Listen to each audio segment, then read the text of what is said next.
a iniciar. Muy bien. Y vamos a pasar acá a la lista. Doctor Alberto, buenas noches. Buenas noches. Ya. Me dicen presente nomás. Ya hemos dicho que le damos el espacio hasta las 7:20 para que si llega a 7:20 entonces le ponemos presente. Después de las 7:20 es tardanza. Y si llega a las 8 ya es falta, ¿no? Muy bien. Gracias Padre bendito por este día, por tu amor y tu misericordia. Y pedimos Señor que nos guíes en esta tarea que hoy Señor continuamos en este curso de antropología. Gracias por todo y tu misericordia y tu amor nos guíe. En el nombre de Jesús. Amén. Amén. Muy bien. Antropología. Vamos a mirar los decretos de Dios y la libertad del hombre, el libre albedrío también. Y voy a utilizar aquí algo sobre la Confesión de Westminster, que habla acerca de eso, ¿no? Y lo otro sería que esta semana sería pecado original y la gracia en el hombre pecador. Pero vamos a hacer un repaso de todas maneras y aquí voy a presentar esta producción que nos da ahí una pauta de cómo trabajar la antropología. Primero, denotando qué es una antropología, ¿no? Es una disciplina, ¿no? Y qué es la antropología teológica o la antropología bíblica. Por otro lado, la pregunta es, ¿quién es el ser humano, no? ¿Quién es el ser humano? ¿Hacia dónde se dirige el ser humano? ¿No? Son respuestas o interrogantes del ser humano que de una manera tenemos que respondernos desde la perspectiva de la antropología bíblica, ¿no? ¿Qué es una antropología? Es el estudio del hombre en la cultura, ¿no? En el desarrollo cultural. Que es una antropología teológica que tiene que ver con el hombre, la revelación de Dios que se desarrolla en una determinada cultura, en este caso en el Medio Oriente, y es Israel justamente la clave de todo eso. Nuestra hermana Aide ha llegado también, ya la ponemos entonces en la lista. Y también habla de que su tarea la ha entregado también, muy bien. Entonces, luego, entonces aquí está la respuesta. Es estudio del ser humano, ¿no? La antropología. Antropos se refiere al hombre, es la palabra griega que habla del hombre humanidad, ¿no? Del ser humano. No habla del hombre individual. Estamos acostumbrados a hablar del hombre como individuo, pero estamos hablando del hombre como ser y como parte de una generación, ¿no? Creo que está débil la señal, algunos están saliendo y volviendo. El estudio de la antropología implica también, por otro lado, que es una disciplina que se conoce como una ciencia. Y aquí está la ciencia o las ciencias antropológicas. No solamente existe la antropología como disciplina propiamente, como estudio, sino que hay ciencias antropológicas. Y dentro de las ciencias antropológicas está la sociología, por ejemplo. La sociología. También está la antropología. Está también, en alguna manera, aunque eso está dentro de la filosofía, pero también está metido por este lado la arqueología. La historia también, ¿no? Aunque en algunas áreas la sociología como ciencia abarca también la historia. Bueno, y aquí hay dos líneas que posiblemente uno no lo ve desde ese lado. Es la psicología, por ejemplo, que ya estudia al hombre en forma individual, ¿no? La persona. Y la biología también. Y dentro de la biología está la medicina, ¿no? Y también está ya lo que hemos dicho, antropología cultural, ¿no? Ahora, en antropología teológica, ¿quién es el ser humano? Desde la revelación es creación de Dios, ¿no? La Biblia nos da entonces el sentido de, por ser documento sagrado, ¿ya? Que habla acerca del ser humano, ¿no? Y aquí se está planteando esto desde la perspectiva, cuando habla de magisterio, tradición, está hablando ya desde el contexto en que la Iglesia Católica tiene su propia visión teológica, ¿no? Ellos miran la teología sacándola, claro, desde la revelación, la Biblia, pero también está la tradición y también está el magisterio. Nosotros, en la Reforma y en la línea protestante, tenemos la revelación en la Biblia, ¿no? No tenemos magisterio y tampoco nos basamos en la tradición como elemento, digamos, de aporte para la revelación. Sí tenemos tradición y muchas veces esa tradición también pesa en nuestras iglesias, aunque decimos que no tenemos, sí hay tradición, pero lo que no hay es magisterio, o sea, no hay un cuerpo, ¿no?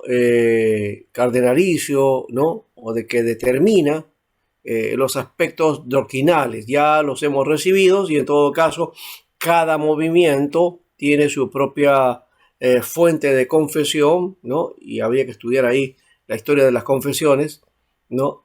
Y cómo maneja su doctrina, ¿no? Ya eso es criterio de cada iglesia, ¿no? Entonces no determinamos a ver que un cuerpo magisterial, oficial, que se reúna para ver los criterios doctrinales. No existe eso, ¿no?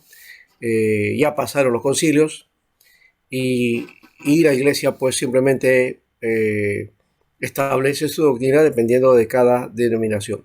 Los pilares de la antropología, por otro lado, es el hombre, que es creado a imagen y semejanza, hemos hablado de eso, que está alienado por el pecado, eso es lo que vamos a mirar ahora, y que está justificado y llamado a una vida nueva y plena, ¿no? Que esa justificación, ese llamado también, por lo menos la justificación, no es universal. El llamado sí, pero la justificación o cómo se efectúa la justificación no es para todos, ¿no?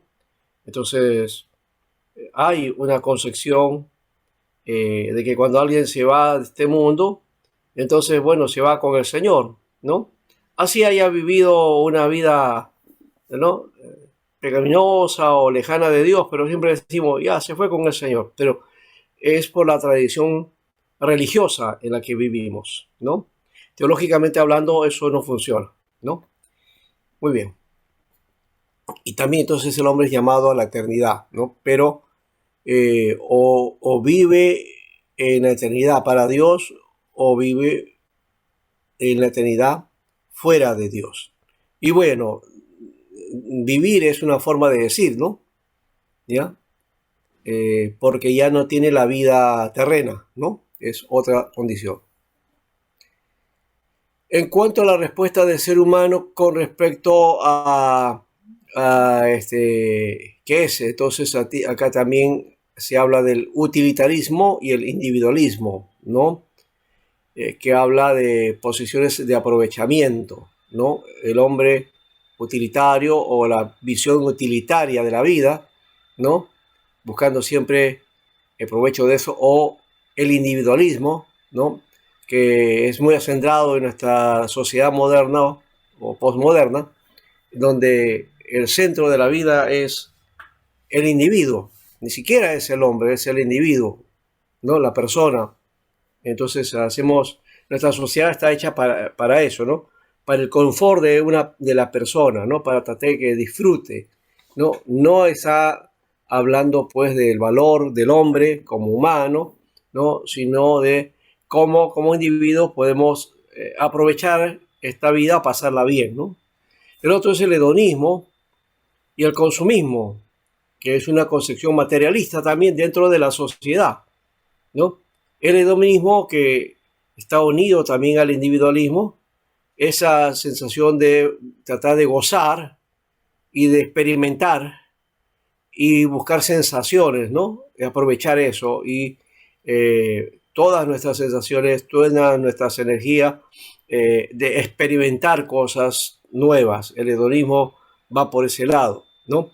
Todo se prueba, todo es válido y todo se puede gozar, se puede, inclusive hasta ese pensamiento que parece una broma, un chiste popular, eso de vive la vida antes que la vida te viva, es una forma de filosofía que en realidad nos está diciendo disfruta de la vida, ¿no? Lo mismo te plantea eso, disfruta de la vida, goza de la vida. La vida tiene sus problemas, sus abatimientos, pero trata de aprovechar en lo posible, y como sabes que tienes tus propios problemas, pero gózate y olvídate de tus problemas y trata de disfrutar lo máximo que puedas, ¿no? Eso es el hedonismo. Y eso está unido al consumismo también, porque el consumismo tiene que, no es con esa broma que por ahí está, que consumismo es con su misma ropa, con su misma comida, con su misma camisa. No, el consumismo tiene que ver con la búsqueda de nuevas cosas, ¿no? De comprar, de tener más cosas, ¿no? Y consumir, aunque, y obtener algo que al final ni siquiera lo vas a utilizar, ¿no? La sociedad de consumo, ¿ya? Que se ve en la publicidad, ¿no? Que se ve en los medios, ¿ya? Y que te ofrece de todo. Y te dice, llame ya, ¿ya? Es ahora, ¿no? Y aunque tú no necesitas eso, te convence que sí necesitas porque eso te va a hacer bien, ¿no? Otra vez apelando al individualismo y también a la satisfacción personal y al gozo, ¿no? El hedonismo. Esa es una visión materialista, ¿no? Conseguir todo lo que se pueda. Viajar, disfrutar, conocer, experimentar, ¿no? Aventurarte, ¿no? Entonces, todo eso es parte de esta sociedad de consumo, ¿no? Donde todo vale. Y si tienes, pues compras y puedes consumir. No tienes, no puedes consumir. Entonces, qué triste, qué pena, no puedes gozar, ¿no? Esa es la filosofía de este mundo, ¿no? ¿Qué nos lleva a esto, ¿no? ¿Cuánto tienes? ¿Cuánto vales? ¿No? Que no es la filosofía de la Biblia, ¿no? ¿Cuánto tienes? Entonces, ¿cuánto vales? Ya el hombre ya no vale por sí mismo, sino vale por lo que tiene, o lo que tiene, ¿no? Y cómo, y si puede consumir, ¿no? Si puedes disfrutar consumiendo, entonces vale, dice, ¿no? No tienes eso, entonces no vale. Pero bueno, esa es la visión materialista. La otra es la visión pesimista, el existencialismo, el nihilismo.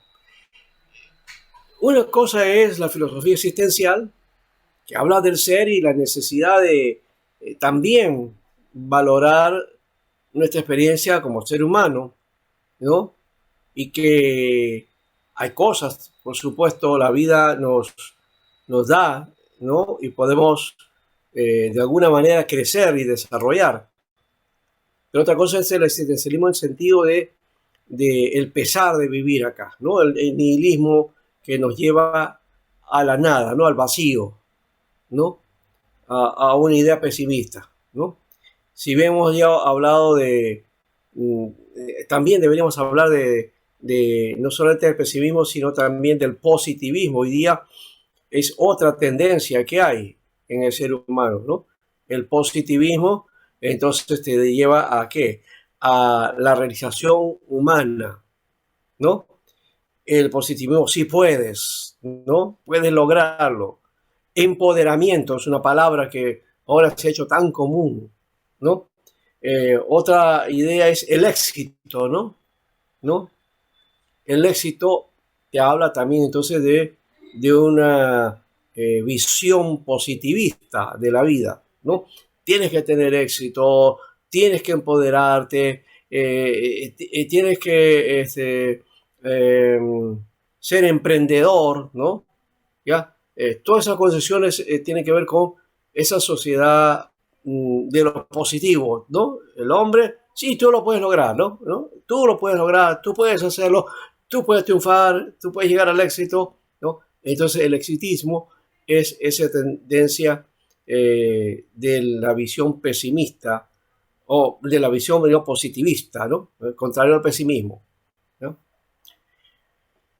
Y otras visiones inadecuadas, por supuesto que también las hay, está el determinismo, o sea, todo está determinado, no puedes cambiar el derrotero de tu vida, ¿no? Si todo te sale mal, pues todo te va a salir mal y así quedarás, ¿no? O si todas las cosas son buenas, en buena hora, pues, ¿no? Ah, el otro es el economicista, ¿no? El que tiene que ver con las limitaciones, ¿no? ¿No? Y ligado solamente a mirar, ¿no? La economía, limitarte a eso. O también la visión psicológica, que toda la psicología, ¿no? El estrés, las presiones, ¿no? Y hay que tratar de salir de esas situaciones para tener, pues, ciertas terapias y otras cosas. O la visión estatista, ¿no? Todo tiene que ver con el Estado, con un poder, ¿no? Que te dicta más o menos cómo debe ser la condición de vida o cómo debes desarrollar tu vida. Y la otra es la cientista, que tiene que ver con la ciencia también, ¿no? Que también te marca. Entonces, ahora se está hablando, por ejemplo, de cómo alargar la vida, ¿no? Eh, y también cómo rejuvenecernos. Hoy día hay mucho de la visión, y esto es en el hedonismo básicamente, que se da, es el tratar como diríamos, eh, este, tratar de retener la juventud, ¿no?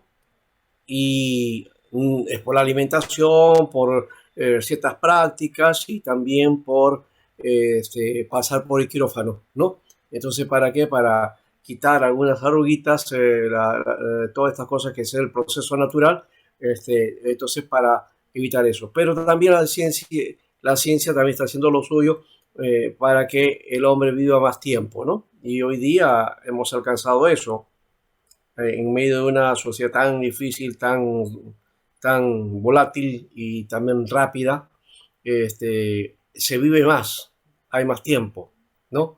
Entonces uno puede llegar a los 80 años o 90, podemos llegar a 100, ¿no?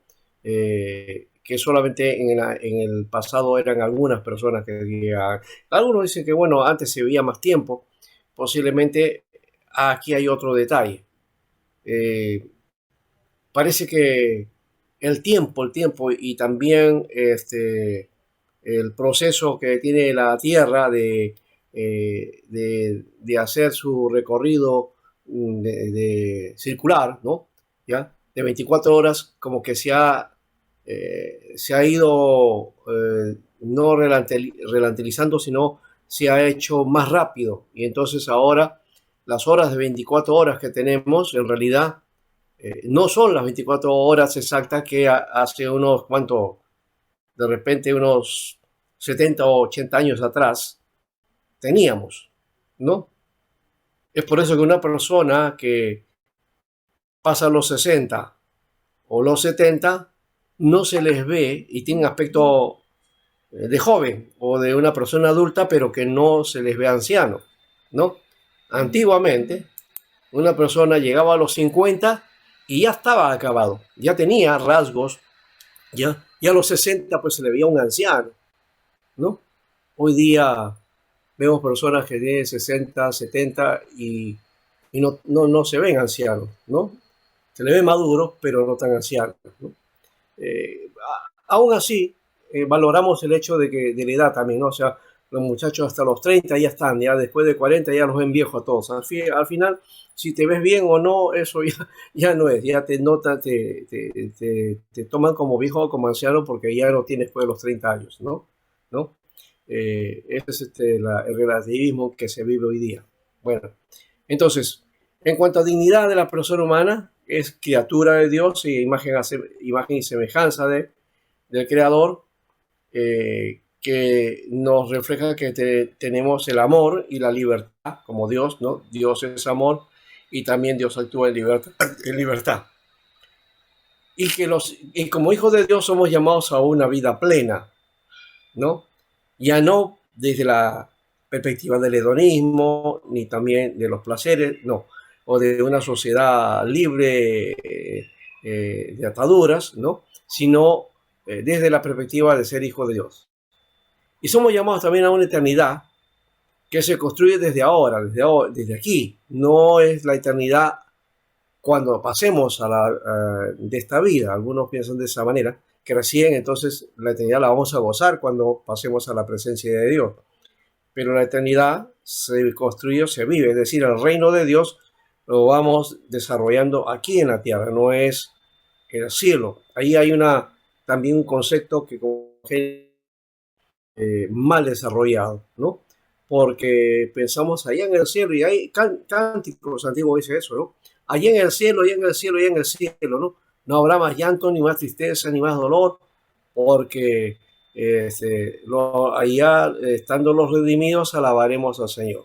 Bueno, es cierto que le alabamos al Señor, pero también hay una idea escapista, ¿no? Acá se sufre, pero cuando estemos allá, pues ya no sufriremos. Y hay una idea escapista, ¿no?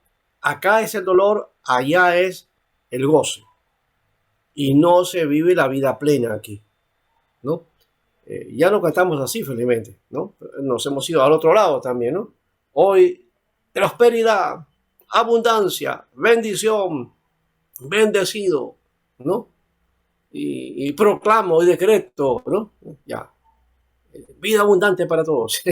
Y eso nos hemos ido al otro extremo. También ese es un problema creo que de visión y de base bíblica y de una concepción teológica firme, ¿no? Bueno, la iglesia está así, pues. En cuanto a la respuesta desde la fe, el hombre entonces tiene conocimiento intelectual, ¿no?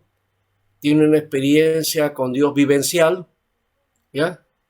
Y puede practicar el amor y la vida moral, ¿no? La caridad es el amor, ¿no? ¿Ya? Recuerden que en la versión de 1909 de la Reina Valera, justamente utiliza la palabra caridad para traducir la palabra amor, ¿no? Ágape.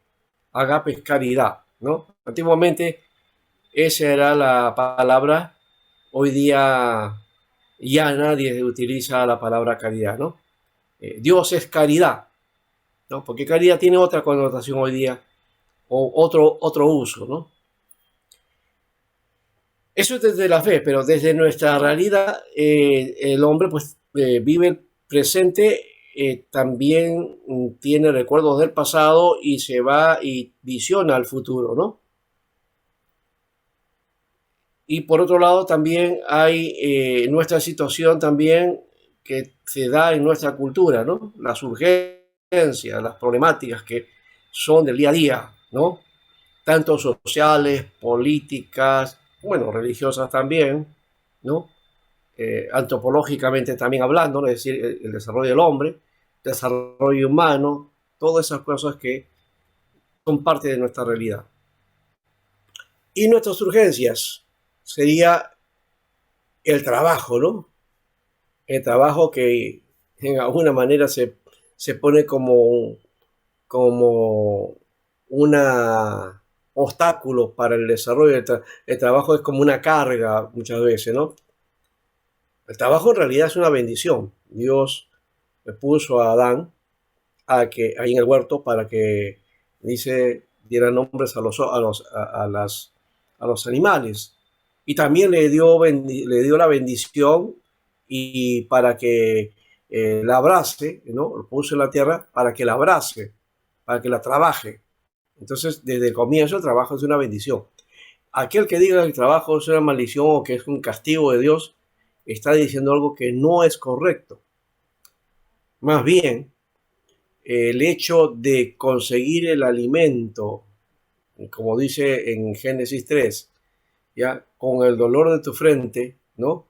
comerás tu pan. Está hablando no que el trabajo es carga, sino que por la desobediencia del hombre, ahora le va a costar, ¿no? El esfuerzo, ¿no? Le va a costar dolor, le va a costar una carga, ¿no?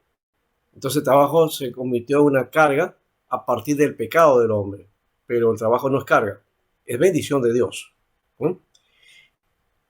Lo otro es la pluralidad, la tolerancia, el respeto, también el control. El hombre debe de trabajar esto.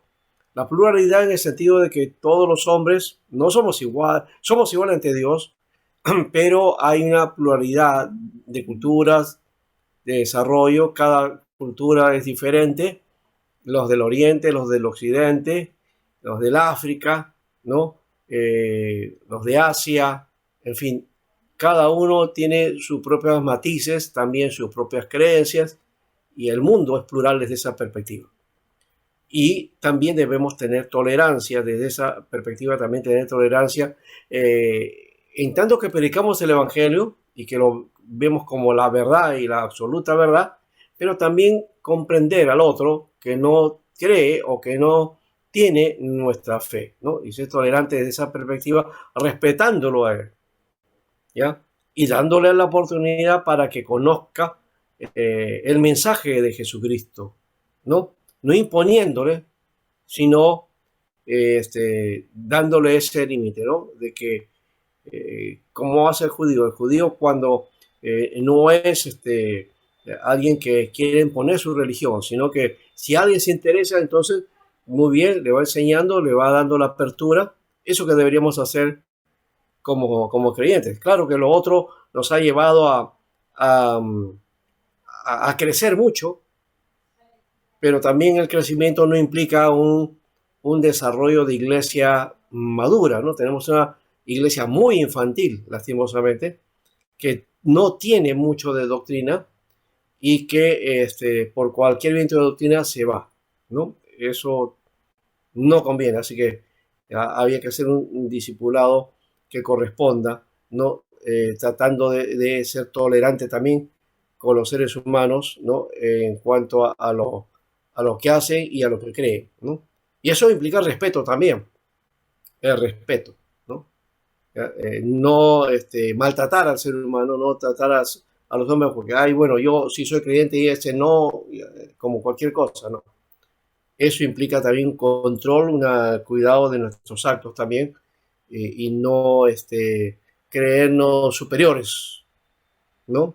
La Biblia más bien dice que debemos vernos como a los demás, como superiores a nosotros mismos.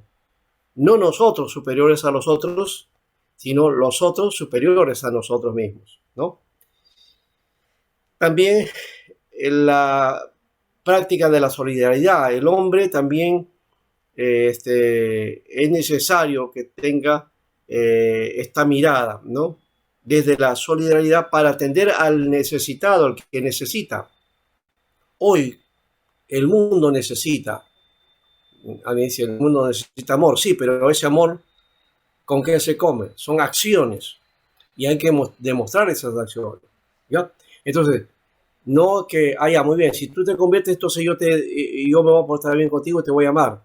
Si no te conviertes, entonces no te amo. No. La solidaridad implica también el saber que ese ser humano es una criatura de Dios y que Dios lo ama y por lo tanto también yo debo ayudarlo, ¿no? Y ser solidario con él. Porque en algún momento también a mí, otra persona, también me ayudó. Y en este caso Jesús nos ayuda porque él como ser humano se identifica y por supuesto padece como humano y también tiende la mano al ser humano. Jesús no hizo ninguna diferencia, recuerden. Nunca le preguntó, a ver, ¿eres judío? ¿Crees en Dios? No, simplemente él atendió a aquel que tenía necesidad y, y la gente pues llegaba a él y encontraba que era aquello que él decía hacer, ¿no? Por otro lado, el compromiso sociopolítico también. El hombre es un ser político y es un ser social. No podemos evitar ese aspecto. El hombre vive en sociedad, ¿no? No somos, como alguien mencionó, antiguamente se hablaba del hombre como el lobo estepario, ¿no? O como el Robinson Crusoe, es decir, viviendo en una isla, solo, sin nadie, ¿no? Si fuéramos nosotros a vivir solos en una isla, ¿saben qué?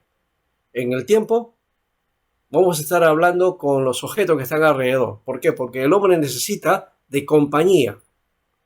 De compañía. Cuando le dijo Dios, no es bueno que el hombre esté solo, le haré ayuda idónea, está pensando en ese sentido. ¿Ya? No que está pensando en el asunto de la intimidad o de la relación, el sexo, no, eso es una cosa secundaria.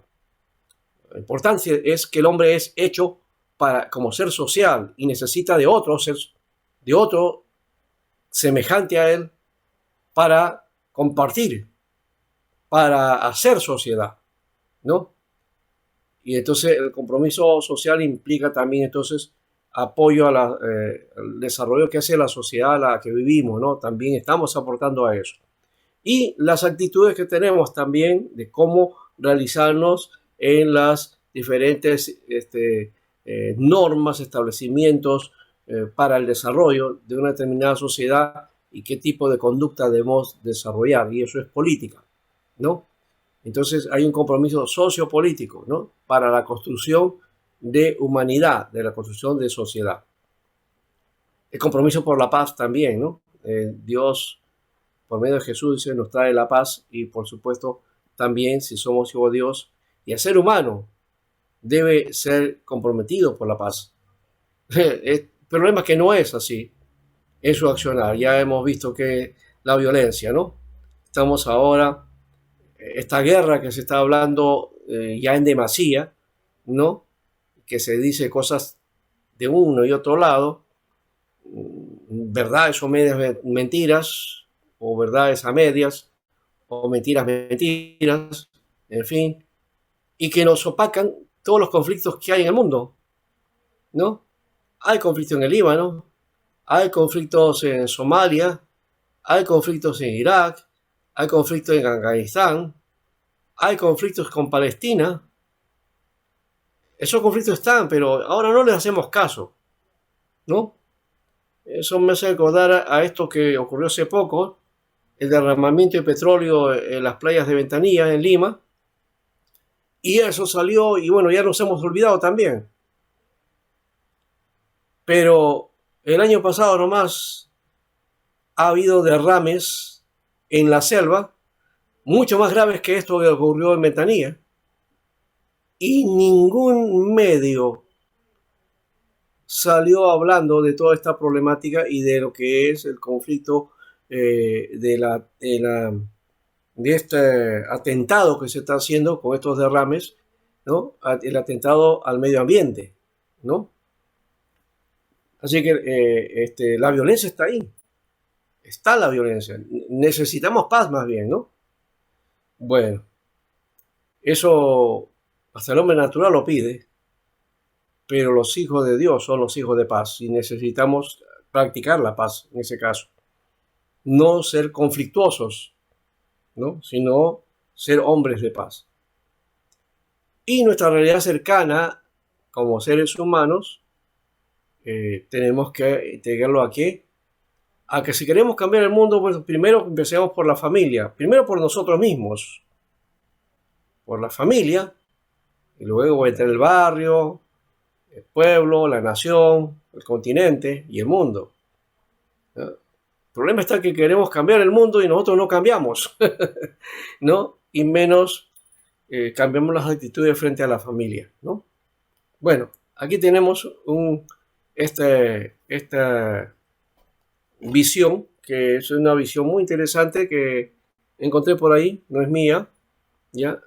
Y que tiene características, porque esto es una visión católica también, pero que es bueno porque tiene contenidos muy interesantes, muy bíblicos, ¿no?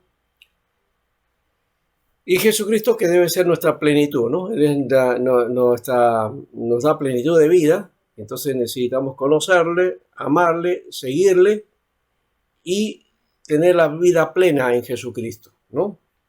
Que viene a ser la vida abundante, ¿ya? Bueno, terminamos con esta parte y vamos ahora voy a buscar entonces este material que nos da a nosotros. Espérense un momentito. Vamos voy a trabajar lo que viene a ser la confesión de Westminster. Para lo que vamos a trabajar ahora, vamos a trabajar por aquí.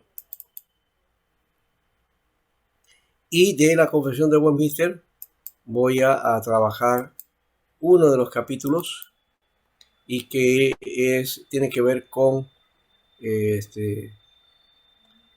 decreto de Dios que está en el capítulo 3. También la caída del hombre, el capítulo 6, el pacto de Dios con el hombre y lo del libre albedrío también, ¿no? Que son los elementos que vamos a trabajar que están en material de lo que habíamos mencionado en el sílabo, ¿no? No sé si hay alguna pregunta antes. Si no, vamos a mirar aquí. A partir de Westminster, ¿no? Algunos aspectos que tienen que ver con el trato de Dios con el hombre, ¿no?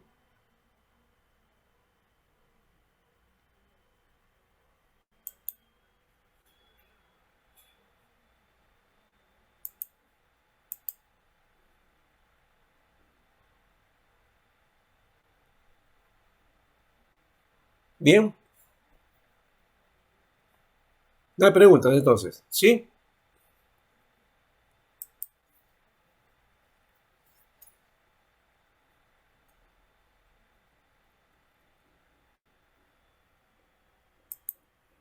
Seguimos entonces, ¿no?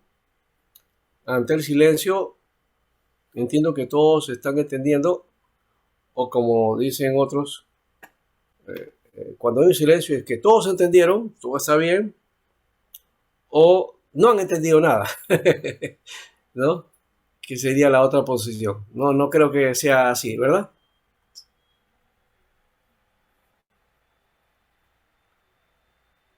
Hoy día están un poco... Conforme, para todo, conforme. conforme. Ya, como lo menos alguien ya lo dijo, ¿no? Yo pensé que estaban un poco estupefactos porque de repente el anuncio en el Congreso del presidente, entonces nos ha puesto un poco así, ¿no? Pero no hay nada de eso. Muy bien. Capítulo 3, entonces, cuando habla aquí algo que tiene que ver con los decretos de Dios, quiero trabajar acá primero, ¿ya? Cuando dice, por el decreto de Dios para la manifestación de su propia gloria, algunos hombres y ángeles son predestinados a vida eterna y otros preordenados a muerte eterna.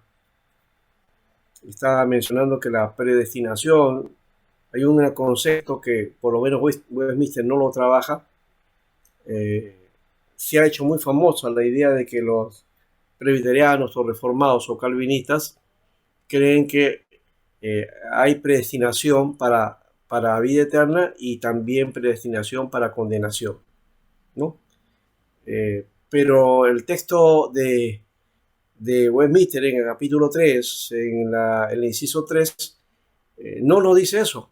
Nos dice que algunos son predestinados a vida eterna. Ojo, algunos son predestinados a vida eterna. Y otros son preordenados a muerte eterna. ¿Ya? Entonces, predestinación y preordenación son dos términos diferentes, no son lo mismo. Entonces, no hay una predestinación en donde uno se salva y otro se pierde. Lo que hay es una predestinación para salvación. ¿Ya? Y hay una preordenación de parte de Dios para la muerte eterna. Y eso está dentro del plan de Dios, en todo caso, ¿no? Dios ha establecido un plan que ha destinado al hombre para salvación. Desde antes de la fundación del mundo ya estaba eso. Él la proclama en Jesucristo, que es el proyecto de Dios, que en Jesucristo todos los hombres son salvos. Ese es el Dios ha predestinado al hombre para salvación. Pero no pero algunos no puedan vivir o no puedan tener esa vida eterna, ¿ya? ¿Por qué?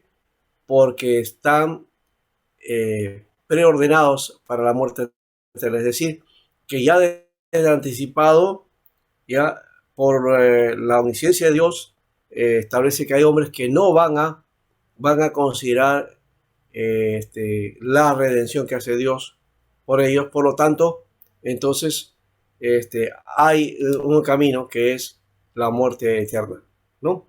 En eso consiste. Entonces no es que Dios estableció este sí, este no, este sí, este no. No es la idea de ese modo, ¿no? Eso es una concepción muy infantil, en todo caso, de lo que viene a ser el decreto de Dios y la predestinación. Me parece que por ahí no va, ¿no?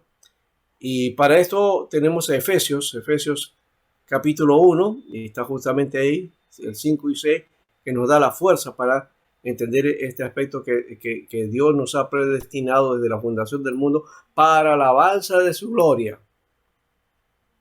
Para la alabanza de su gloria, o sea, para estar en vida eterna, ¿no? Esa es la condición para con el hombre cuando Dios establece eso desde de su decreto, ¿no?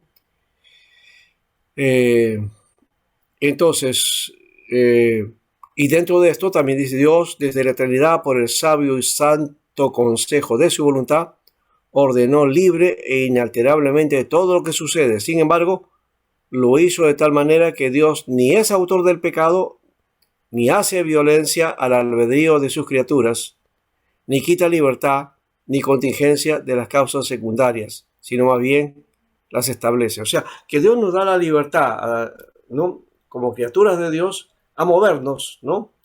No nos ha creado como robots, ¿no? No nos ha programado, ¿no? Para que a una acción haya una reacción de parte de nosotros para un comportamiento hacia Dios, ¿no? Hay una cierta libertad que el hombre tiene de moverse como criatura dentro de su entorno, dentro de lo que es esta vida terrena, ¿no?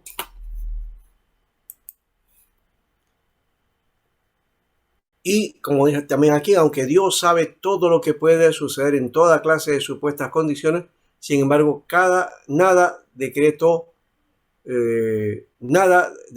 porque la preveía como futuro o como cosa que sucedería en circunstancias dadas.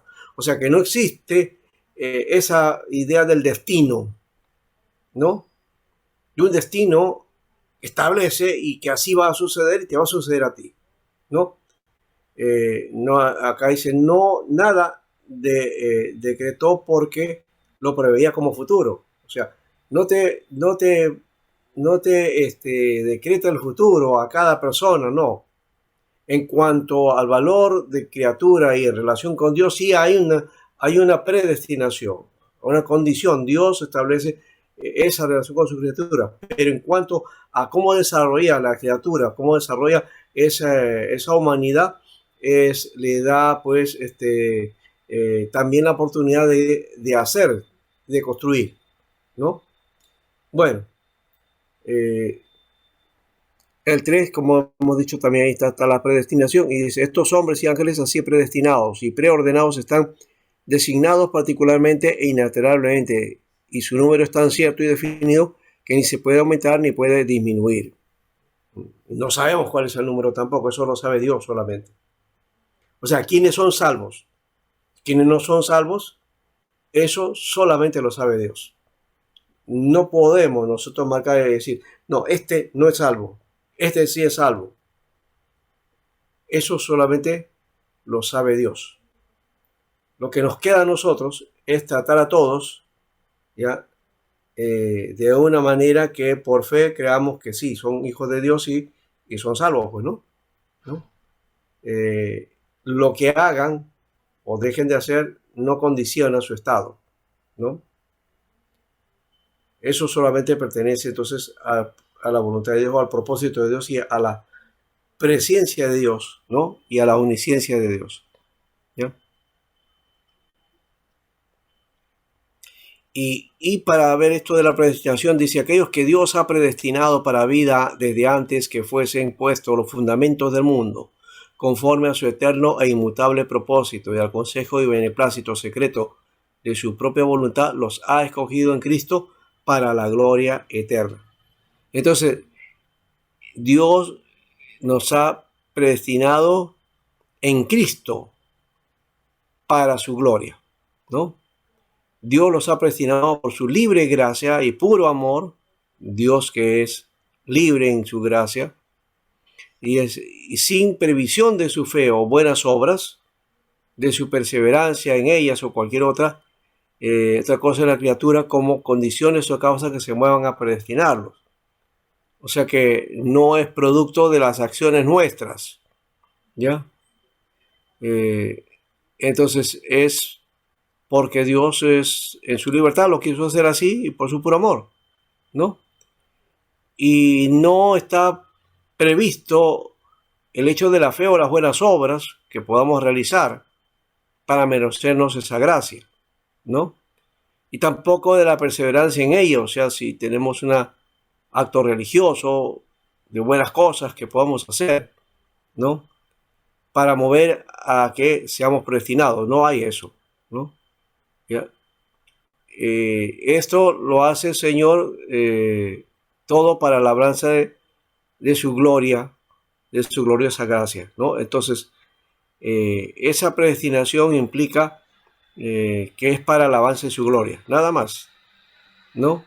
Fuera de todo lo que podemos hacer o lo que pudiéramos hacer, que eso no significa que no se nos obligue o que tenemos libertad para no hacer nada. No, más bien, el hombre de fe, la mujer de fe, tiene que obrar en buenas obras.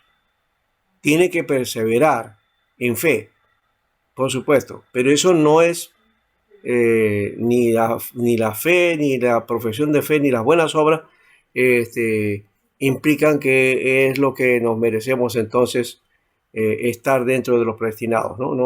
O dentro de la salvación. No tiene nada que ver con eso, ¿no? Porque la salvación lo ha logrado Dios a través de Jesucristo para nosotros. Y lo único que queda es la fe en eso. Y al caminar ahora en la fe y caminar bajo los principios del Evangelio, ¿no? Lo que dice Filipenses, que debemos cuidar con nuestra salvación, ¿no? Y cuando dice cuidar no está hablando de que cuidado es que se vaya a perder. No está hablando de eso. Está hablando de perseverancia, ¿no? Perseverancia, ¿no? Estoy pensando en Filipenses. Y ahí hay unos textos, esos son los textos que están marcados en la Confesión de Westminster, ¿ya? Que son necesarios tomarlo, y cada texto que aparece ahí está bien analizado y cada pensamiento está no solamente apoyado, sino tiene contenido, ¿no? Bíblico, ¿no? Acá dice, ¿ve? Por tanto, amados míos, es Filipenses 2:12, como siempre habéis obedecido, no como en mi presencia solamente, sino más ahora en mi ausencia, ocupaos en vuestra salvación con temor y temblor, ¿no? Con temor y temblor. Ocupaos, ¿ya? Entonces estar con el cuidado de perseverar, es lo que me dice, estar ocupados en vuestra salvación.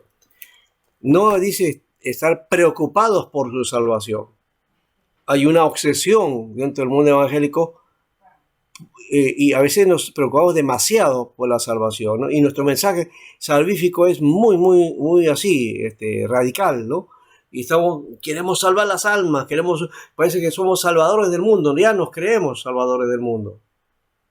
¿No? Ganar a alguien ya, porque ganar almas es sabio, sí, pero cuidado, nosotros no estamos salvando a nadie, ¿no?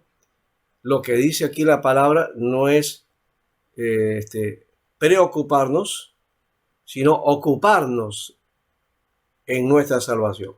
Ocupados en nuestra salvación con temor y temblor. Es decir, vivir de acuerdo a los principios de la vida en Cristo, en la gracia de Cristo, ¿no? Entonces, desde esa perspectiva, por lo menos ahí ya nos da una fuerza de que somos predestinados, entonces somos salvos, pues, ¿no? Porque y estamos en el camino, estamos perseverando, ¿no? Bueno, otro elemento que quería trabajar de aquí es a ver, aquí está el otro capítulo que quiero trabajar, es la caída del hombre y el pecado original, ¿no? ¿Existe el pecado original? Sí. Es un concepto cristiano el pecado original, ¿no? Ahora, nuestros primeros padres, seducidos por la sutileza y tentación de Satanás, pecaron al comer del fruto prohibido. Quiso Dios, conforme a un sabio y santo propósito, permitir este pecado habiendo propuesto ordenarlo para su propia gloria. Dios propuso al hombre para su propia gloria. Ese fue el destino. Originalmente, el hombre fue creado para la gloria de Dios. Para eso fue predestinado. Pero el hombre pecó, desobedeció a Dios y cayó de esa gloria, ¿no? Cayó de esa posición, ¿ya? Entonces el hombre ya no es para la gloria de Dios, ¿no? Más bien su conducta es contraria a la gloria de Dios, al propósito de Dios, ¿no? Y eso es el sentido que preordena para la condenación, ¿no? Ahora, por este pecado cayeron de su rectitud original y perdieron la comunión con Dios y por tanto quedaron muertos en el pecado y totalmente corrompidos en todas las facultades y partes del alma y del cuerpo. Dentro de uno de los principios del calvinismo es que el hombre está degradado, ¿no? Su naturaleza es degradada. Estamos degradados, somos malos, re malos, y no hay nada bueno en nosotros, ¿no? Eso es lo que es la condición. Delante de Dios estamos hablando, ¿no? Entonces, delante de Dios esa es la condición. Acá como seres humanos podemos ser buenos, distinguidos, manifestarnos bondad, todo lo demás, pero delante de Dios, si no hemos hecho caso al obrar de Dios, a la gracia de Dios, entonces estamos muertos en nuestros delitos y pecados, ¿no? Y entonces estamos totalmente corrompidos, ¿no? No tenemos una capacidad para allegarnos a Dios. Y ahí está el asunto del libre albedrío. O sea, el hombre no tiene esa capacidad para que con libertad se llegue a Dios, ¿no? Tiene que hacer la predicación y el llamado de Dios, el llamado eficaz y escuchar esa voz de Dios. Entonces es lo que le hace venir a Él. Entonces no es por otra manera, ¿no? Entonces ahí están los textos de Génesis 3, 6 al 8, Eclesiastés 7, 29, Romanos 3, 23, ¿no? Que nos habla de que estamos destituidos de la gloria de Dios, ¿no? También dice que no hay justo ni alguno, ¿no? Ni siquiera uno, ¿no? Todos pecaron, todos se perdieron, ¿no? Esa es la condición humana, ¿no? Pero de esa condición Dios también nos dio la provisión para ser redimidos. Pero bueno, entonces, siendo que el tronco de la humanidad, la culpa de este pecado le fue imputada, ¿no? Es decir, desde la base, desde el inicio, ¿no? Desde el primer hombre, esta culpa fue imputada a los demás. Y la misma muerte en el pecado y la naturaleza corrompida se transmitieron, ¿no? A los descendientes, ¿no? Según las generaciones, ¿no? Entonces, a las otras generaciones se va desarrollando. O sea, quiere decir que no hay hombre, de acuerdo a este principio, que no haya pecado o que no tenga culpa, ¿no? Todos tenemos entonces esta condición, según este principio, ¿no? Ahora, esto en el cristianismo se ha establecido así, de hecho, y a partir de la escritura encontramos eso, ¿no? Pastor, disculpe. Sí. ¿Eso también incluye a todo hombre, dijo? ¿Incluye también a los bebés? ¿O no? ¿O eso es Todos, un tema pues. aparte? No, todos. O sea, la naturaleza pecaminosa la reciben todos. Todos. Ahora que los bebés no sean conscientes de esa naturaleza es otra cosa, y por eso Jesús dice que el reino de los cielos es de los niños, ¿no? Entonces ese es otro tema, pero la naturaleza, el pecado, o sea, el pecado original, ya lo reciben todos los seres humanos, todos, ¿ya? Eso es lo que pensamos nosotros desde esa perspectiva cristiana y ahí tenemos los textos para eso, ¿no? Curiosamente, el judío, tomando también las escrituras y especialmente el Antiguo Testamento, entonces no ve que el pecado sea original, que haya pecado original, o que se transmita el pecado original. Entonces, sí, el judío dice, el hombre pecó, Adán y Eva pecaron, ¿ya? Y lo que hicieron es introducir el mal en la humanidad, ¿no? Y entonces esa naturaleza de maldad está ahí. Entonces, dice que el hombre es bueno, pero tiene tendencia al mal. Esos son los principios que tiene los judíos, ¿no? Y que no existe, entonces, pecado original, ¿no?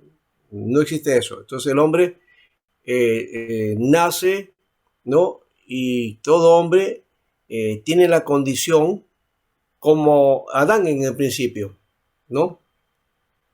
Y cuando va desarrollando, entonces ahí desarrolla, ¿no? Su tendencia al mal o al bien, ¿no?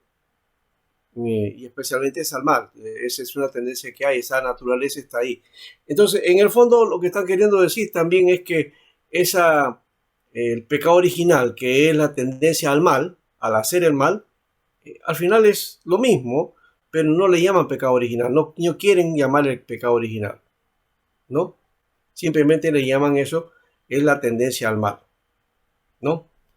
Y dentro de la sociedad se crea eso, pues entonces por eso se ha acuñado la idea, este concepto de que el hombre nace bueno y es la sociedad que lo corrompe, ¿no? Y a veces pareciera que fuera así, ¿no? Hay gente, por ejemplo, que tiene buenas intenciones para arreglar las situaciones sociales y políticas. Se mete al gobierno, se mete al Estado, pero sale embarrado. ¿Qué pasó ahí? ¿No? Su naturaleza pecaminosa, su tendencia al mal. ¿Ah? ¿Qué es lo que actuó para que esa persona que tiene buenas intenciones finalmente sale mezclándose y haciendo lo mismo, ¿no? Que los que están corrompidos o que están ahí metidos en la cosa política y haciendo cosas aberrantes? Entonces, esto lo que indica es que el hombre pues tiene su tendencia al mal, ¿no? Y que la sociedad en alguna manera está así, ¿no? La sociedad es pecaminosa en esencia, ¿no? Y si uno no se guarda y no está en la gracia de Dios, es posible que simplemente caiga. Y si nos descuidamos, por eso dice ahí el texto, que debemos ocuparnos en nuestra salvación. Si no nos cuidamos, si no nos ocupamos de ella, entonces simplemente la corrupción nos va a atacar. El pecado nos va a atacar, ¿ya? Entonces nadie está libre de eso. Nadie está libre de eso. ¿Ah? Lo que Sí creemos que la gracia de Dios y la protección de Dios sí puede hacer mucho. No estoy hablando de que haya gente respetable y honorable que sí hace sus tareas en cada estamento que le corresponde y hace lo correcto, ¿no? Y puede tener errores o fallas también en su momento, pero no hace maldades, no hace pues cosas que hagan daño a los demás, ¿no? A terceros o a la mayoría, ¿no? Eso ya es otra cuestión. Pero bueno, yo estoy tratando de ver esto también, porque el pecado no solamente es una cuestión de un estado frente a Dios, sino también se manifiesta en las relaciones humanas, ¿no? Y se manifiesta lo malo en nuestras propias relaciones en la sociedad. Y por eso hacemos injusticia, hay falta al derecho, hacemos diferencia con los seres humanos, ¿no? Tratamos de aplazar a uno o explotar al otro. Esas cosas se dan, ¿no? ¿Por qué? Por esa tendencia al mal, porque está el pecado ahí, ¿no? No lo hablamos de esa manera, no usamos ese lenguaje, porque ese lenguaje tiene otra perspectiva, pero yo estoy trabajando aquí en la antropología y quiero hablar de ese modo para descarnarlo un poco y quitarle un poco ese halo de espiritualidad que a veces le damos a ciertos conceptos que nosotros utilizamos, ¿no? Bien, entonces, dice, de esta corrupción original por la cual estamos completamente impedidos, incapaces y opuestos a todo bien, o sea, el hombre, por esa corrupción, no puede hacer el bien, ¿no? Y especialmente no puede hacer el bien para agradar a Dios. En eso consiste esa corrupción, ¿no? Podemos portarnos muy bien en la sociedad, podemos pasar por gente muy de bien, ¿no? Y que hace también bondad a los demás. Pero podemos tener esa corrupción en nuestra naturaleza, actuando, ¿no? Y ganando intereses, ¿no? En otras áreas, ¿no? Bien. Entonces, el asunto aquí, que este inciso 4 nos dice, es que el hombre entonces está impedido, incapacitado, opuesto a todo bien y que está enteramente inclinado a todo mal. Esa es nuestra naturaleza. Somos tendidos al mal, ¿no? Es decir, el hombre tiene esa tendencia, ¿ya? Y todas nuestras transgresiones actuales proceden de eso, de esa tendencia al mal, ¿no? Bien, esta corrupción de naturaleza permanece durante toda la vida, ¿no? Y durante esta vida, en aquellos que son regenerados, ¿no? Son perdonados, ¿no? Y eso es amortiguado por la fe, ¿ya? En Cristo, ¿ya? Sin embargo, dice, ella y todos los efectos de ella son verdadera y propiamente pecado. Entonces, la gracia de Dios ya nos cubre, que no estamos libres de fallar o cometer pecado, ¿no? Eso no significa que nos salimos de la fe o nos salimos de la salvación, ¿no? Que es una problemática que el evangélico tiene generalmente y que lo reduce todo a eso, ¿no? A que la salvación, cuidado, ¿se pierde o no se pierde? Tampoco tenemos que hablar, no, de la seguridad de la salvación, no. Y simplemente tiene que ver con que seamos perdonados o recibamos ese perdón por medio de Jesucristo, el que nos da ese respaldo y que caminando en él, pues podemos ir edificándonos y el pecado ya no nos va a gobernar, aunque de tanto en tanto van a haber fallas y también por ahí algún pecado que salga por ahí, pero ya no vamos a vivir en vida de pecado, ¿no? Así que todo pecado, ya sea original o actual, siendo una transgresión de la justa ley de Dios, ¿no? Y contrario a ella, dice, por su propia naturaleza trae culpabilidad sobre el pecador, y por lo que éste queda bajo la ira de Dios y la maldición de la ley. Por lo tanto, sujeto a la muerte y con todas las miserias espirituales temporales o eternas, ¿no? Sean temporales o eternas. Y ahí está el texto, ahí para afirmar eso, ¿no? 1 Juan 3:4, Romanos 2:15, Romanos 3:9 al 19, Efesios 2:3, Gálatas 3:10, Romanos 6:23, Efesios 4:18, Lamentaciones 3:39, Romanos 7:20, Mateo 25:41 y 2 Tesalonicenses 1:9, ¿no? Bien. En cuanto al pacto de Dios, porque esa condición en que esté el hombre, pues Dios actúa. ¿Para qué? Para que el hombre entonces no quede en esa condición, ¿no? Sujeto o esclavo al pecado, ¿no? Dios lo libera de esa condición y le da la oportunidad para pasar de esa condición, ¿no? Y viene el pacto de Dios con el hombre. La distancia entre Dios y la criatura es tan grande que aun cuando las criaturas racionales le deben obediencia como a su creador, sin embargo, ellas no podrán tener nunca plenitud con él como su bienaventuranza o galardón, si no es por alguna condescendencia voluntaria por parte de Dios, habiéndole placido a éste expresarla por medio de su pacto. Entonces Dios nos extiende el pacto para darnos la oportunidad a nosotros de entrar en comunión nuevamente, ¿no? Y eso va tratando desde el Antiguo Testamento, ¿no? Vemos el pacto de Abraham, de Moisés, de David y todos los pactos que Dios establece hasta el pacto final con su Hijo, ¿no? Así que el primer pacto hecho con el hombre fue un pacto de obras, dice, en el que se prometía vida a Adán y a este y a su posteridad, bajo la condición de una obediencia personal perfecta, ¿no? El hombre solamente tenía que obedecer y Dios le daba la vida eterna. Gálatas 3:12, ¿no? Ahí está el pacto de obras. Y también está esa promesa, Romanos 10:5 y 5:12 al 20. Y luego la condición de obediencia lo lleva a una obediencia personal perfecta, Génesis 2:17 y Gálatas 3:10. Pero el hombre con su caída se hizo incapaz para la vida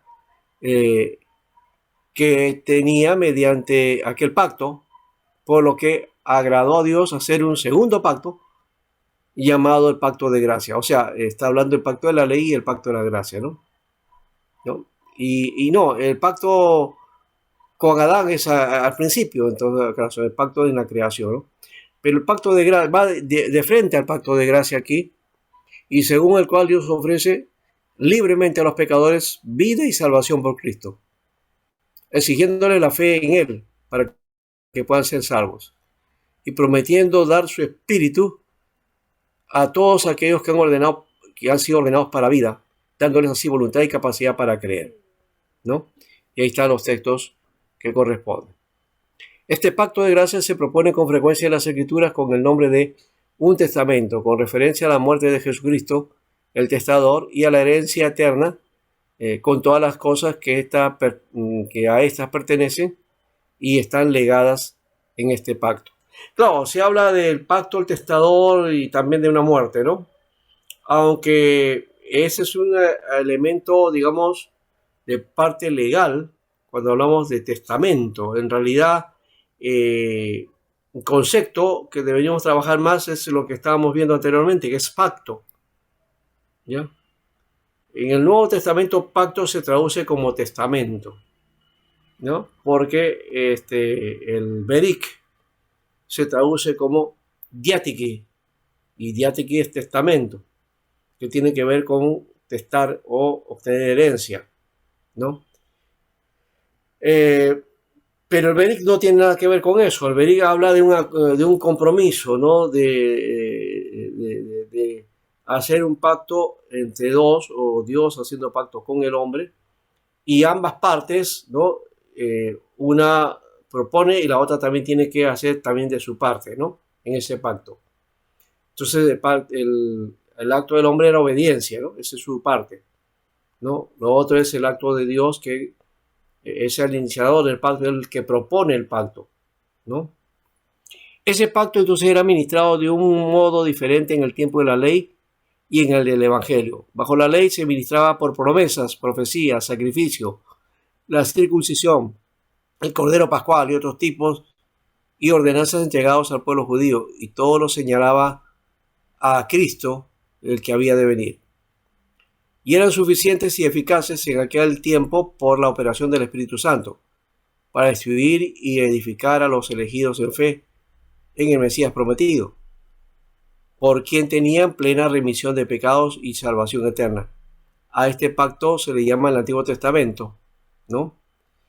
Y bajo el Evangelio, cuando Cristo, la sustancia, fue manifestado, la esencia de Dios, o Dios hecho hombre, las ordenanzas por las cuales se ministra este pacto son la predicación de la palabra, la administración de los sacramentos, bautismo y santa cena, y aun cuando son menos en número y ministradas con más sencillez y menos gloria exterior, sin embargo, en ellas el pacto se muestra a todas las naciones, así tanto a judíos como a gentiles, ¿no? Con una plenitud y evidencia y eficacia espiritual, y se le llama el nuevo pacto. Con todo, no hay dos pactos de gracia diferentes, sino hay uno solo, y es el mismo, ¿no? Que aquí Westminster lo pone como diversas dispensaciones, ¿no? Y aquí trabaja el concepto de dispensación, no como se trabaja en las iglesias o el concepto dispensacional, ¿no? Que reduce al acto de Dios en el obrar, en que Dios propone una forma y el hombre finalmente falla, y Dios va a tener que cambiar esa posición y da otra, ¿no? Y así transcurre como 6 o 7 dispensaciones, cuando en la Biblia no hay tantas dispensaciones. La palabra dispensación es la administración, es decir, cómo Dios administra, cómo ministra su obra, cómo la direcciona, cómo la propone, los elementos de cómo desarrolla eso. Eso es dispensación, ¿ya? Y estoy pensando en esto, en Romanos, por ejemplo, para trabajar este aspecto, ¿no? Si dan cuenta, con este trabajo de la Westminster hemos trabajado entonces el pecado original, y también estamos un poco hablando del libre albedrío de alguna manera. Vamos a mirar eso para redondear la idea. Pero vamos a Romanos 4, ¿ya? El versículo 3 dice aquí, porque, ¿qué dice la Escritura? Creyó Abraham a Dios y le fue contado por justicia, pero al que obra no se le cuenta el salario como gracia, sino como deuda. Mas el que no obra, sino cree en aquel que justifica, al impío su fe le es contada por justicia. Entonces habla de la fe aquí como un hecho puntual, ¿no? Que implica entonces esa gracia de Dios que ya estaba establecida desde la antigüedad, ¿no? Y a ver si algo más dice aquí en el 6, versículo 6, bueno, también habla de la justicia de Dios, ¿no? Como también David habla de la bienaventuranza del hombre a quien Dios atribuye justicia sin obras, ¿no? Después en el 16 dice, por tanto es por fe, para que sea por gracia, a fin de que la promesa sea para toda su descendencia, ¿no? Y bueno, habla de Abraham, el padre de la fe, ¿no?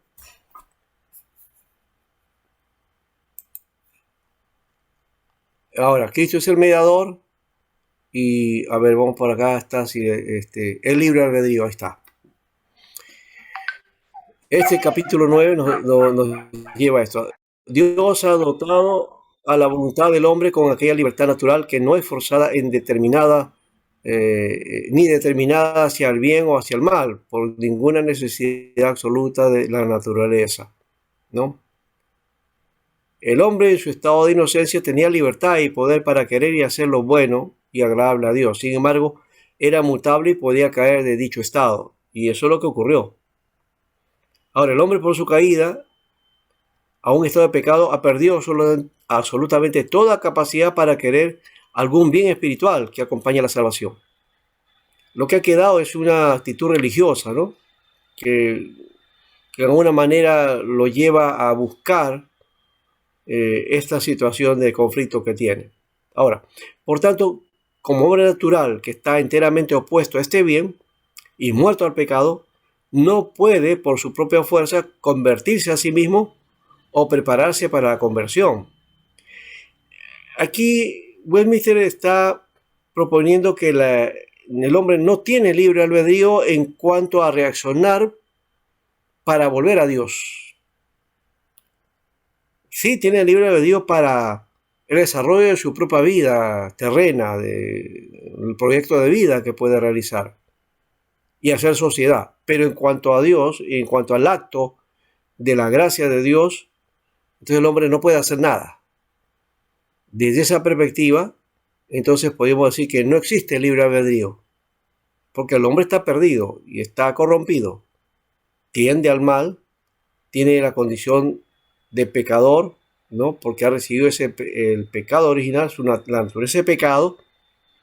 Cuando hablamos de pecado original, también deberíamos hablar de la naturaleza de pecado, no solamente la naturaleza de tendencia al mal, ¿no? Sino naturaleza pecaminosa, ¿no? Y por lo tanto eso no le permite al hombre liberarse de esa condición. Ya no tiene libre albedrío para eso. Ahora, esa es la propuesta de Westminster y también de toda la propuesta calvinista. Contrario a lo que hay en otras tendencias. Arminio, por ejemplo, sí decía que el hombre sí podía hacer esto, sí se puede levantarse y puede tomar esa decisión y puede acercarse a Dios, ¿no? Y tratar de salir de esa condición, ¿no? Esa es la otra propuesta, pero por lo menos nosotros no planteamos así y desde el calvinismo se trabaja desde esa perspectiva. ¿Ya? Muy bien. Hasta ahí estamos por el momento. No sé si hay alguna pregunta.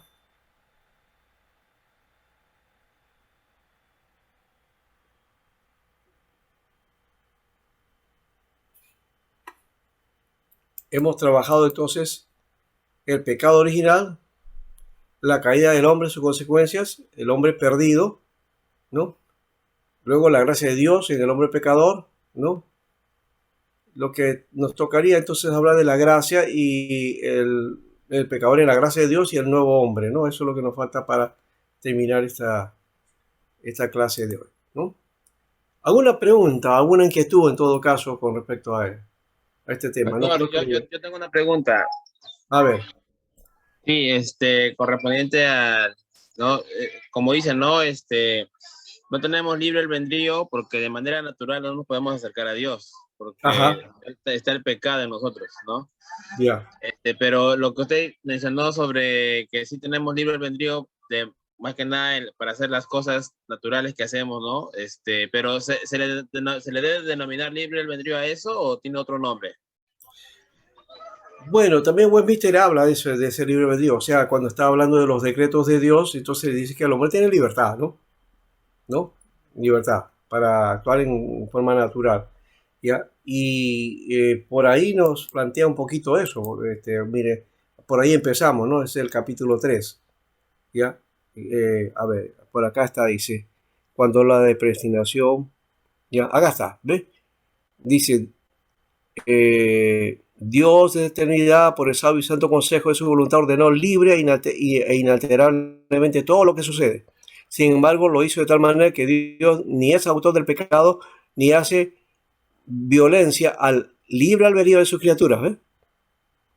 O sea que los hombres tienen libre albedrío en cuanto a que pueden hacer, Dios no los limita, ¿no? Y pueden desarrollar, ¿no? No les quita la libertad, ¿no? En este mundo de contingencia, ¿no?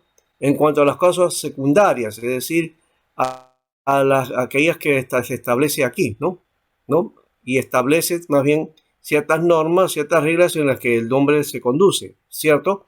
¿Ya? Pero que el hombre propone, por ejemplo, el hacer un viaje, el estudiar, el trabajar, el casarse, todos estos aspectos son parte de lo que el hombre toma en su decisión, ¿sí?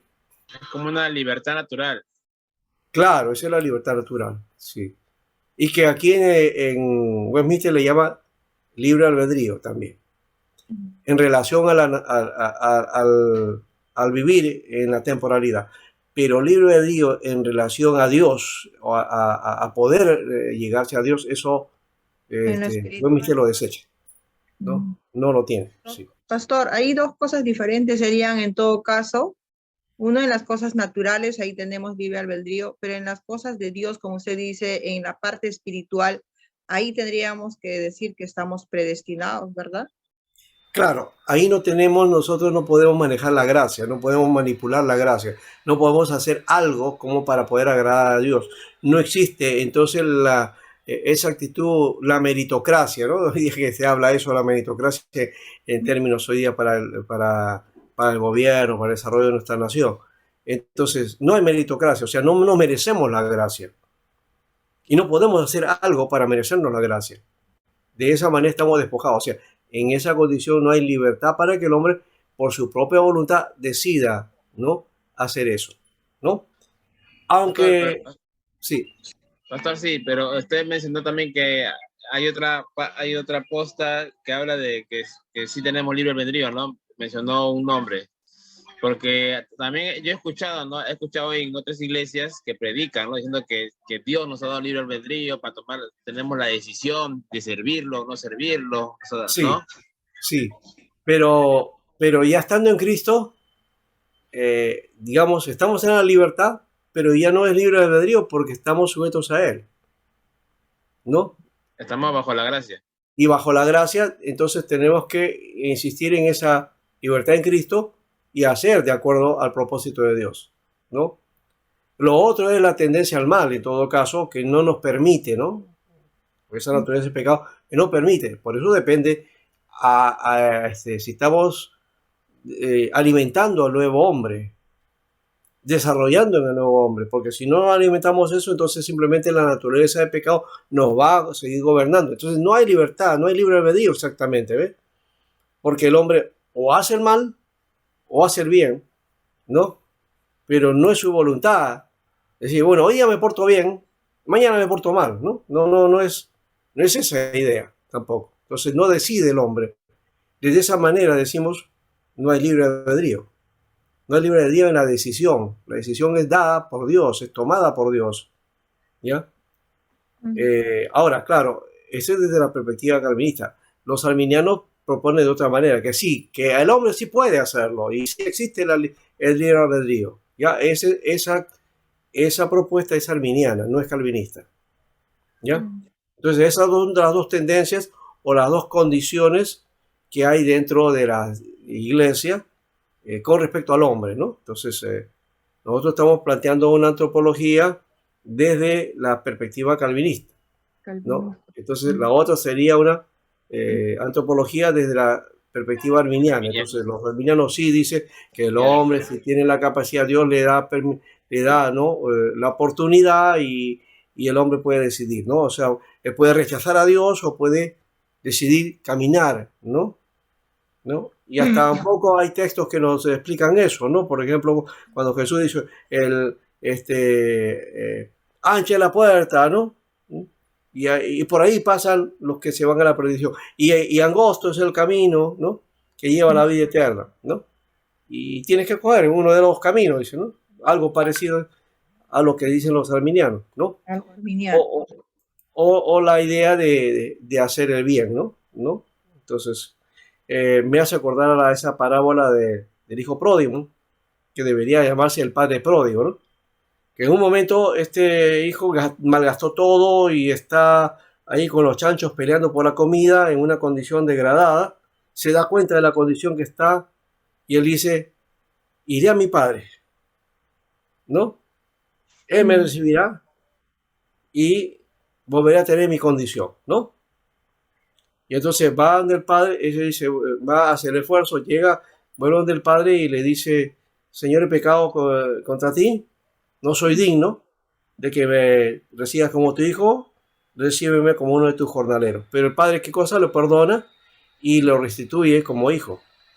Es el padre que hace eso. No es el hijo el que dice, yo soy tu hijo y mira, por favor, dame de nuevo esa condición. No, él dice, no, dame esa condición de siervo, ¿no? De esclavo, ¿no? Y el padre no lo pone en esa condición y es el padre que determina entonces la posición en donde debe estar, ¿no? Entonces no es el hijo pródigo el que se acerca al padre para recibir esa bendición que le corresponde, sino se acerca a él ¿para qué? Para que le dé un lugar menor. Es el padre que le da la dignidad y lo vuelve al lugar que a él había desechado, ¿no? Entonces, es la libertad del padre de hacer eso, no del hijo, ¿no? Ahí está, creo que la condición del asunto, ¿no? Que nos afirma un poco esta tendencia. Pero si hay para la otra también hay esa tendencia. Entonces, esas están las propuestas, pues, ¿no? Entonces, el calvinismo dice no libre de Dios, porque el hombre está esclavo al pecado. Y el arminiano dice, bueno, sí, el hombre es pecador, pero te puede acercar a Dios, porque le da la oportunidad. Esas son las dos condiciones que hay, y en esas dos, de una de ellas tenemos nosotros, y los que son arminianos, pues piensan de otra manera, ¿no? ¿Ya? El libre albedrío existió solamente en Adán y Eva, nada más, ¿no? Originalmente sí, pero también es el libre albedrío que le permitía hacer el bien, no conocían el mal. ¿Ya? Cuando entra el mal, cuando desobedece y entran al mal, entonces pierden esa condición de hacer el bien, ¿ya? Y de acercarse a obrar el bien para con Dios, ¿no? O sea, que el hombre no puede, digamos, graciarse, diríamos, o autosalvarse, ¿no? No puede hacer nada. Es Dios el que acciona en la salvación, ¿ya?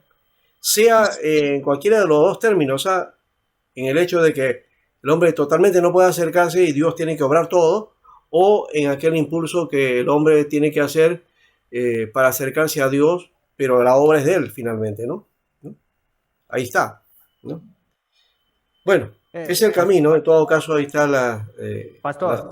Va a seguir la temática. Sí, hermano. Pastor, una consulta. En la Confesión de Westminster se habla bastante del pacto, ¿no? Tanto en el Antiguo y el Nuevo Testamento.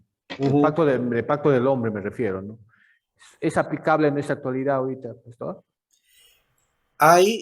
La teología del pacto es parte del desarrollo calvinista y se enseña, ¿no?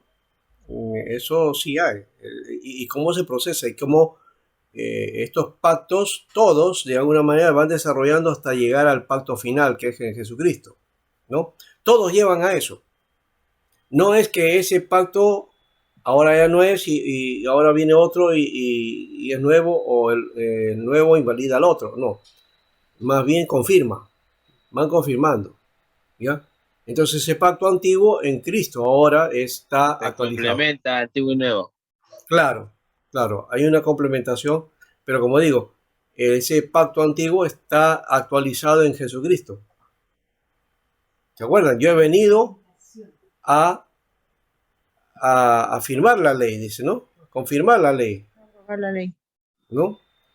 Y entonces él no a quitarla, sino a afirmarla. Y la gracia afirma eso que ya estaba establecido de antemano, ¿no? Tiene venido a abrogar la ley, sino... No, pues, no lo vino a quitar, sino a cumplirla. Y ahí está la gracia, justamente, ¿no? Muy bien.